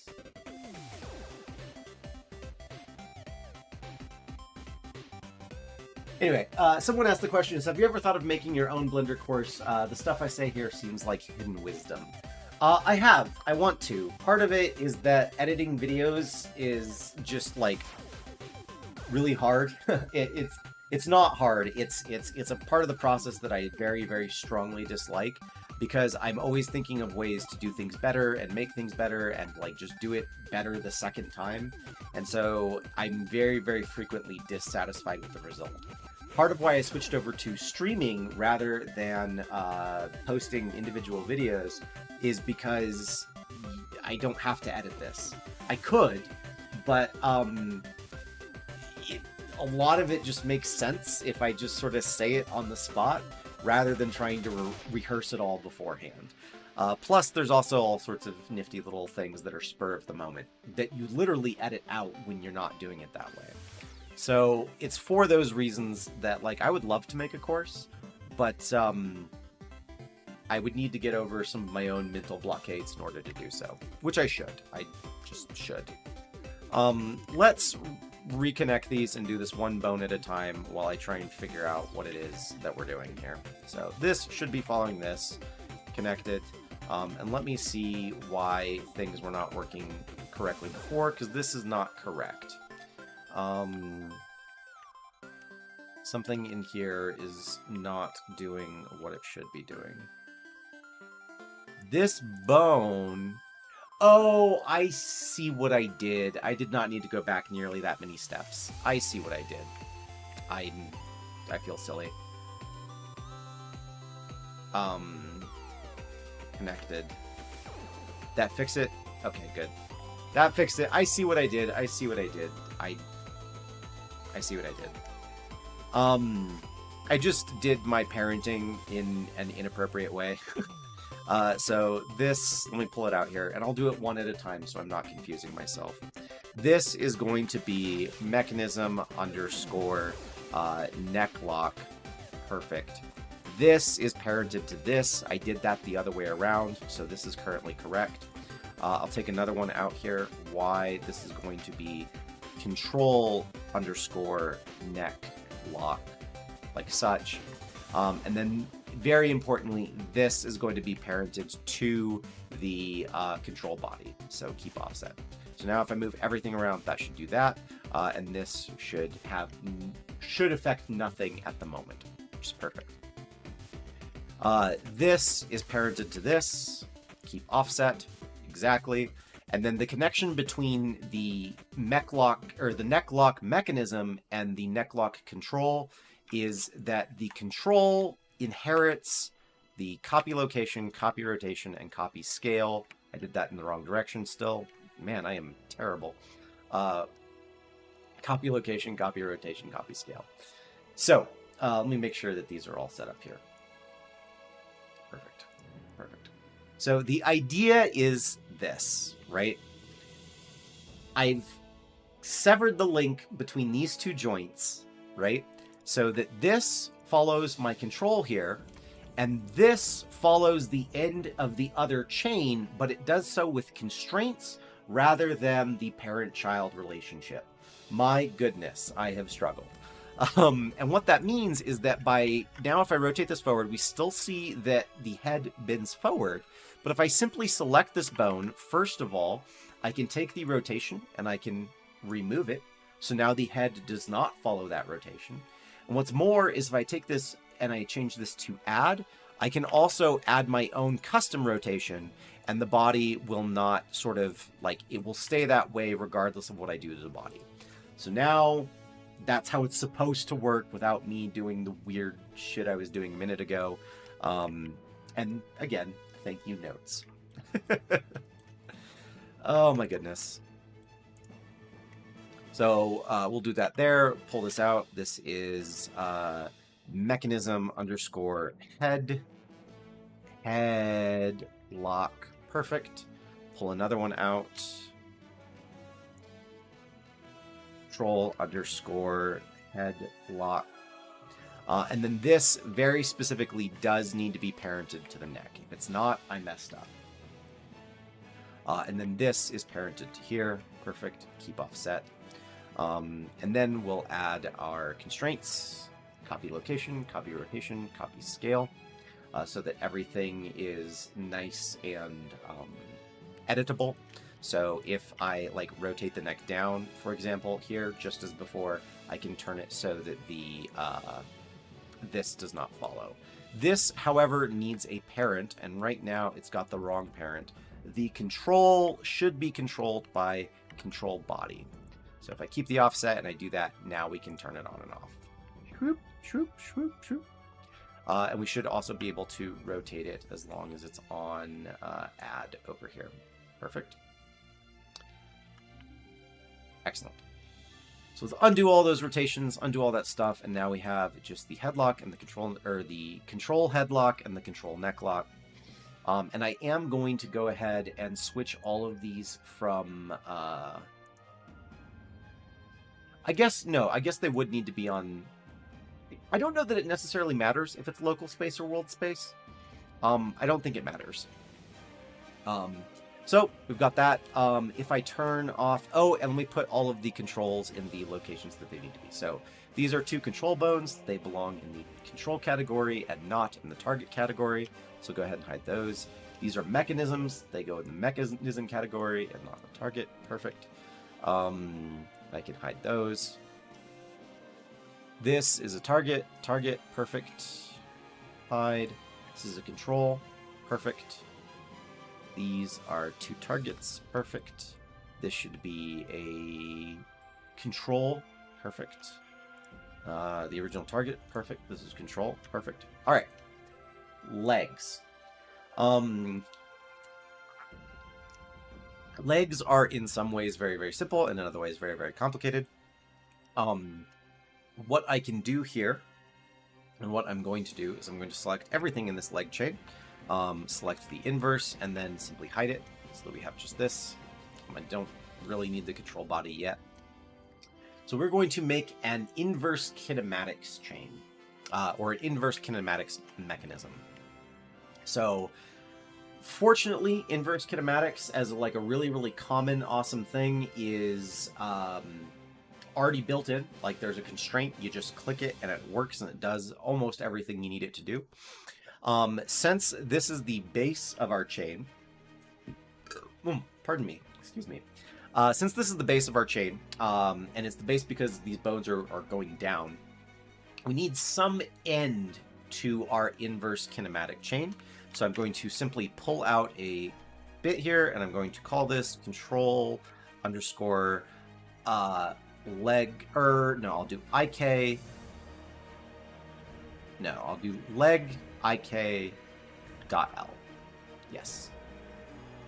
And basically what I need to do is in pose mode, and I need to select all the other stuff here as well. Boom, boom, so that I'm working with just what I'm working with. Is in pose mode is I'm going to select my IK. I'm going to make sure that it has no parent, so Alt-P, clear parent. And in pose mode, I'm going to select this. I'm going to select this bone down here, which is my lower leg, and I'm going to add in the inverse kinematics constraint. It's got a chain length of 2, because that's how many joints I've got in my leg, so I'm going to click 1 and then 2. And now, if I move this around, we can see that the leg is doing stuff. It's doing some weird stuff, and we're going to have to address that, but it is doing stuff, which is awesome. So what is the first weird thing that is going on? Well, the first weird thing that is going on is you can see that our foot is doing all sorts of weird motions that it's not really supposed to. Fortunately, we can get rid of that by going into edit mode, taking this and simply parenting the foot to the controller. So boom, boom, keep offset. So now, when I move the controller, we can see that the foot stays exactly how the foot needs to stay, which is awesome. The next thing is that IK constraints work best if there's some kind of pull, which is just a bone that the leg understands it needs to be pointing towards, right? So to do that, I'm going to actually go into front view, and I'm going to extrude a bone straight up from the knee.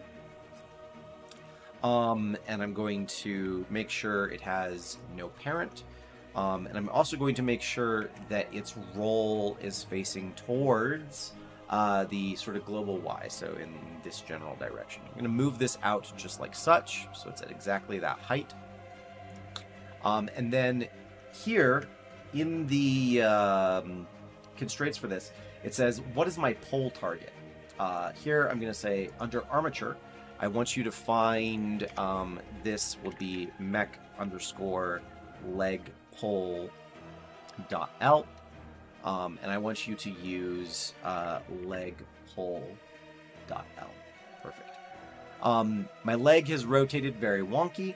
I just need to set the pole angle, which in this case is usually, I think, 90 degrees. Yes.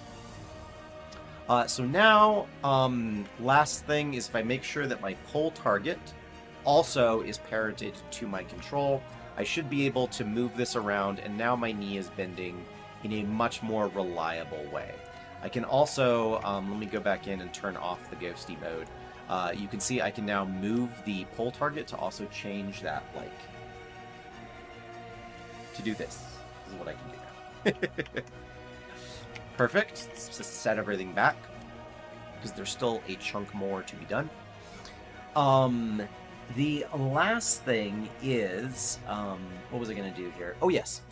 Is that in each of these bones, you actually have the option for, there's some inverse kinematic options. And basically, we want certain axes to be locked out so that it can't rotate around them, because your knee is a simple hinge joint. You're like, I don't have a way to show this off. The point is that your knee only bends on like one axis. It doesn't do this ever. If it does, you need to seek medical attention immediately, because something has gone horribly wrong. Anyway, here we can lock out these two axes. So now it should, and we'll do that for both of these, it should only bend and resolve along one axis, and then we can use the pole target to control that. So that's perfect. And this is basically a place that you really shouldn't have your foot. There we go. Perfect. Yeah, cool. Excellent.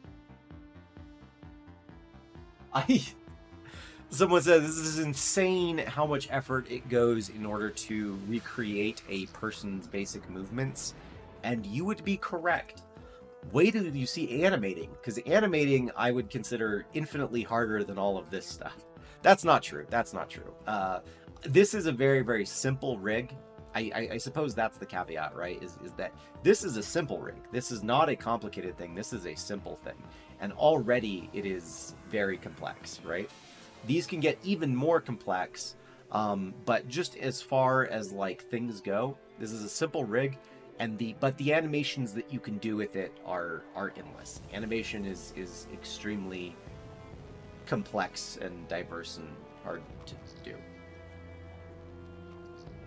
Anyway, let's move on to the next bit here, which, for the record, is one of the big fancy things. Oh, you know what? Can I...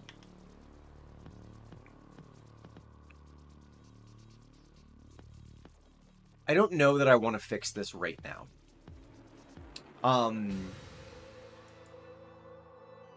This is something that I do know how to fix.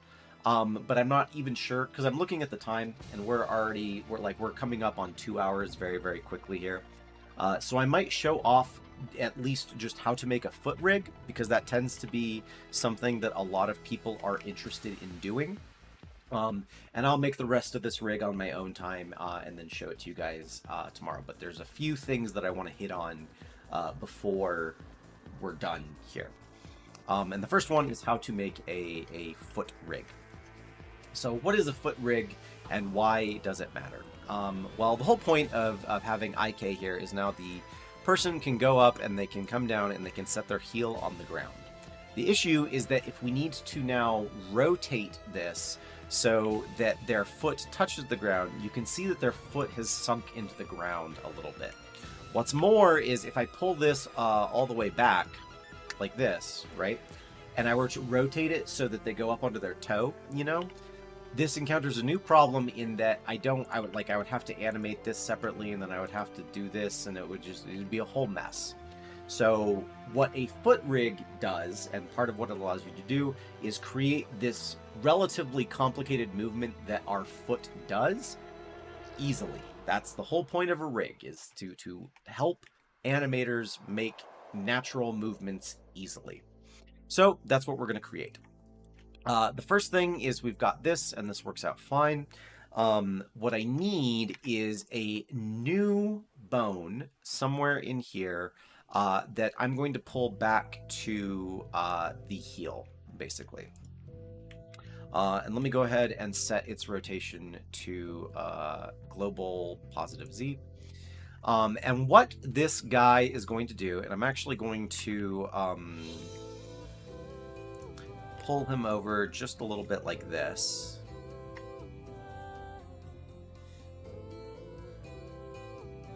Oh my goodness. Like such.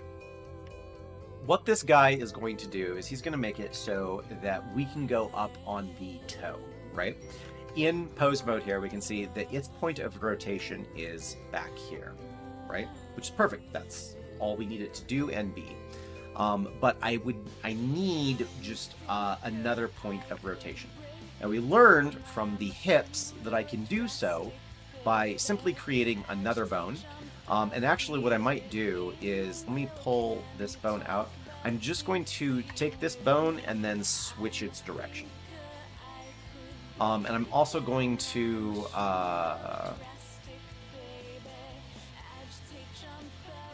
perfect, just like that. Let me turn on axes a little bit so I can see more what we're doing here. Perfect. So this first bone, I'm going to call, well, I'll worry about it in a moment.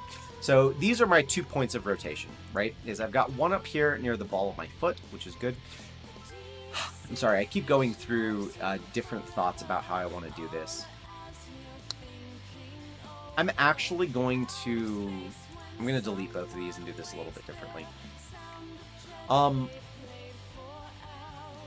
Pull a bone here, clear its parent. Cool. The thing is that I want these points of rotation, because this is going to be used so much for walking, is I distinctly want these points of rotation to be on the very, very bottom base part of the foot here. So like I had it up here originally. I actually want the point of rotation to be down where the foot makes contact with the ground. So let me set that up real quick so that it's just more consistent in doing what I need it to do. This also doesn't really matter where this tail is. It's not a deformation or anything like that, so it's not going to be doing anything. I'm going to bring out another bone along this axis, and this is going to be on the heel, where the heel is going to make contact with the ground. Switch direction, and then make sure that this has no parent. Perfect. So now I've got these 2 bones, and this should rotate like this, which is good, and this should rotate like this, which is good. So sorry for the confusion there. I'm just indecisive and it causes problems. I am going to do, though, is I'm going to select this end over here. I'm going to put the cursor at selected, and then I'm going to select both of these bones in their entirety, and I'm going to rotate them ever so slightly to match the angle of the foot just a little bit.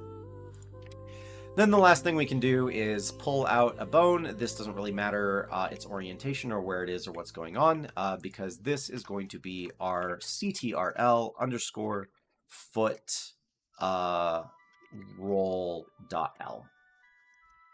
And this is all constraints, and then this is how this is going to work, and it is pretty nifty. So the I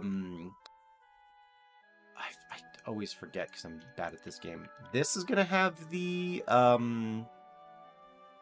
copy rotation. Yes, perfect. Okay. So we're putting onto one of these bones we've created for the rotation points of our foot a copy rotation, and we're going to do so from local space to local space. So now if I rotate, go to individual origins. So now if I rotate this bone, the other bone rotates at the same time, which is good. That's what we want, is we want the heel to be able to lift on this point. The problem is that it can over-rotate in multiple directions. So I'm going to add in another constraint. This time it's going to be a limit rotation. And I'm going to limit it in specifically here.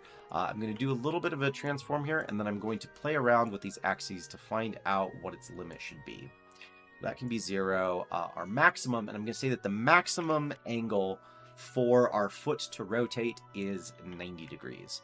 So here, I go up to here, I can rotate the control past this point, but the bone will not go past this point. And actually, to be nice, because I remember reading this in a book which I learned rigging in Maya from. I don't have it readily available. But the thing is that you should always extend your limits past what's reasonable, just so animators can exaggerate if they want to. So this I have set at 90 degrees. I'm actually going to bump that up to 120. So if for some reason our animator wanted to, our animator being me, I could really, really push that farther than anatomically it should be allowed. But the important thing is that if I rotate this back now, there's actually a point where it clicks and it stops, which is level here, which is great. Back into edit mode, much like we did for the hips, is I'm going to take this first bone and parent it to this bone, keeping the offset. Now, what you'll see is that nothing happens. But if I take this and I take this and I add the exact same constraint, going from local space to local space, we can see that if I rotate the bone in this direction, it's probably not going to look right away. Let me add in the limit rotation, and then it will make a lot more sense. Limit rotation, local space, minimum. I'm going to turn this a bit here. Nope, 0 degrees. And then the maximum is... there should be... Sorry. Copy rotation, invert the x-axis. Yes. So this should actually be a positive number now. I'm going to do the same thing and bump this up all the way up to 120. So now, if I do our little control here, we can see we have a really interesting and awesome behavior. Is all of this is doing, so if I rotate in this direction, something rotates up at that first point, and if I rotate back in the other direction, now it rotates off the heel. So ball of the foot, heel of the foot, ball of the foot, heel of the foot. Awesome. And then all I need to do essentially is have the leg IK, I believe is what follows that. I'm not even going to reference my notes. Boom, boom, boom, boom. Yep, so now we've got our foot doing foot things, this sort of rocking back and forth motion, which is really, really, really cool. Coincidentally, if you wanted to get very fancy with this, you could set up another 2 bones on either side of the foot in this same fashion. And instead of having or worrying about the rotations along this axis, you could set it up to rotate along this way. But I'm not going to be going that far. This works plenty fine for me. So the last thing I need to do is that when we sort of rock our foot like this, there is a problem, which is that our toes are dipping into the floor. Fortunately, and this is really, really cool, is if I make, and I believe I need to remember how this is done here, is if our toes are essentially parented to one of the, like this part that's supposed to control our foot, if our toes are parented to this, what should happen is basically this should appear no different. The difference is that now our toes distinctly are copying whatever this thing's rotation is. What I can do with that is add in a, I believe it's just a copy rotation constraint, because rotation is the only one I'm going to be using at the moment. So boom, boom, no, other way around. From here to here, so that the toe is copying the rotations exactly from this to this. And if I'm not mistaken, yes. So what's going on here, and I know this is kind of weird to see, like, why is this suddenly working? Because if it's copying these rotations, shouldn't it be also, like, rotating in the same way? Basically, what you're doing is setting up a -1. -1 is great for programming. -1 can do so much in programming. And in modeling and in everything. -1 is, like, the greatest number. Basically, if I had so I've got half of my model over here, right? And this axis, but like back and forth, is my x-axis, right? So if I have something over here and I scale this by -1, What it will do is it'll mirror that over to the other side, and then I would have the exact mirror of it, right? So what you're doing is by taking this bone and parenting to this, you're saying, okay, I want you to copy everything that bone does. But then by giving it another copy rotation on top of that, and copy scale and anything like that, what it does is it's copying twice. And so any transformation you do to the first one, it will do the opposite and basically make it look like this doesn't move. That's probably not the most articulate description ever, but basically by doing it this way, we're creating a situation where the toes don't move. Now you do see that they press into the ground here.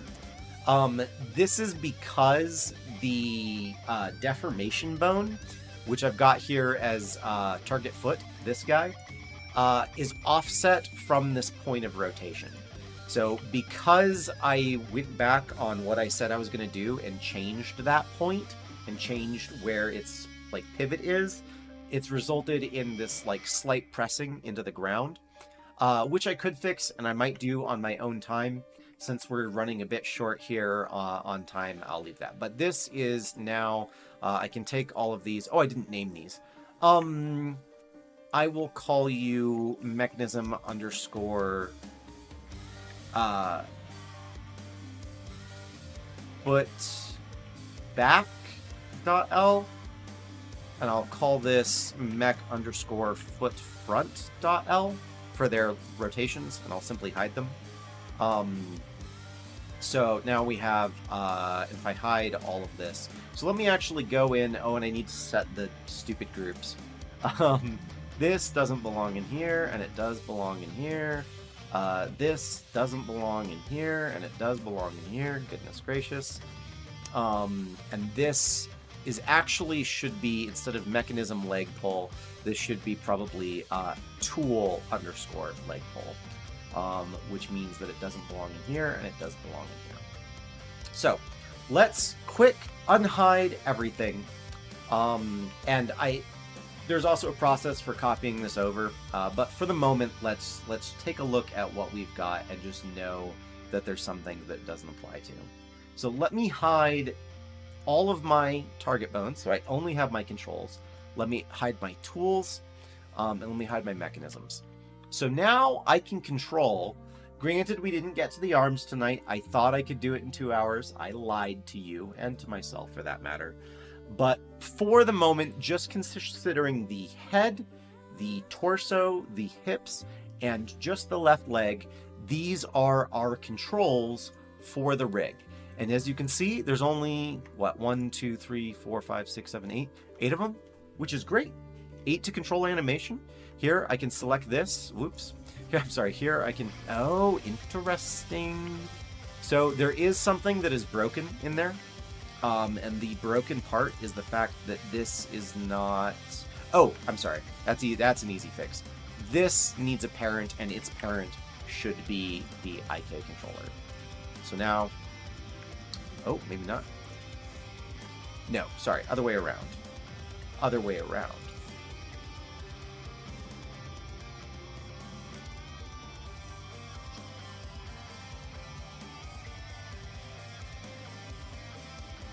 Give me a second to figure out what is going wrong here. It's that the toes are not following something that they should be following. So let me turn everything back on. Oh. You don't have a parent. That's your issue. You don't have a parent. You need to follow that guy.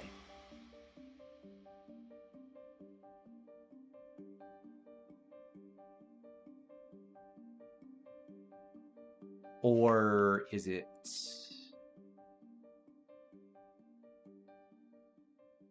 Oh, you know, it might be also that I put all these to local space. They probably shouldn't be in local space. It should probably be world space to world space. Or world to local.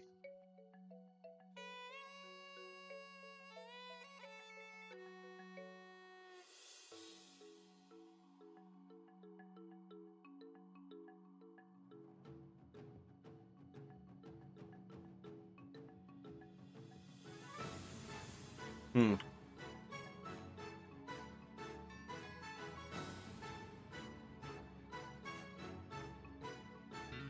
I took notes on all of this. I didn't, I forgot that I had notes. That was the whole point of literally this whole thing, was the fact that I have notes. But, funnily enough, I didn't take notes on how to do this exact foot rig. I did take notes on several of the other things, but I never got around to taking notes on this foot rig. I thought I would remember. And here I don't, and here, finally, I guess sort of at the end of the 2 hours, I've ended up in a situation where the thing I didn't take notes on is now something that I need to problem solve.